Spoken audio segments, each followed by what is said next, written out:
آخرت میں جزائے جنت عطا فرمائے گا۔ تو اللہ کو ماننا ایمان، اللہ کی ماننا عمل، رسول کو ماننا ایمان، رسول کے ماننا عمل۔ جب ہم اللہ اس کے رسول کے تمام احکام پر عمل کریں گے تو اللہ تعالیٰ ہم مسلمان کی تمام مصیبتوں کو اللہ دور فرما دے گا۔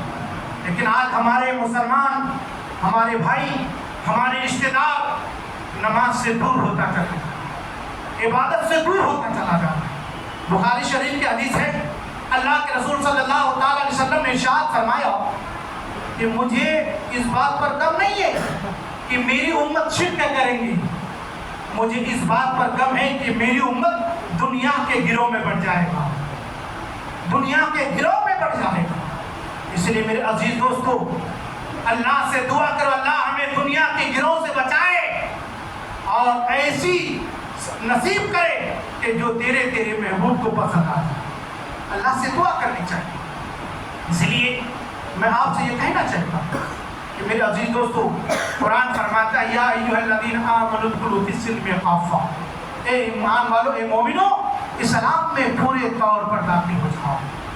اسلام میں پورے طور پر داخل ہونے کا مقصد کیا ہے؟ بلکہ اسلام میں پورے داخل ہونے کا مطلب یہ ہے کہ تمام احکام شریعہ فریعہ پر ضرور عمل کی توفیق فرمائے، عمل کریں، نماز کی پابندی کریں۔ جب آپ نماز کی پابندی کریں گے تو انشاءاللہ تعالیٰ آپ کے گھر میں برکتیں اتریں گی۔ جہاں ذکر حبیب ہوتا ہے وہاں خود خدا قریب ہوتا ہے۔ جہاں ذکر حبیب ہوتا ہے، آپ خدا کے گھر میں بیٹھتے ہیں، کیوں خدا کے گھر میں آتے ہیں؟ اس لیے آتے ہیں کہ خدا کے گھر میں سب سے زیادہ جو ہے اللہ کی رحمت اترتی ہے۔ اب میں آپ کو یہ بھی سمجھا دوں، ہم کسی اللہ ولی کے قریب کیوں ہوتے ہیں؟ اس لیے ہوتے ہیں کہ ہم گنہگار ہیں۔ جہاں پر اللہ کی رحمت اترتی ہے، اگر ایک جھلک اپنے اوپر بھی رحمت اتر جائے تو اپنا بیڑا پار ہو جائے گا۔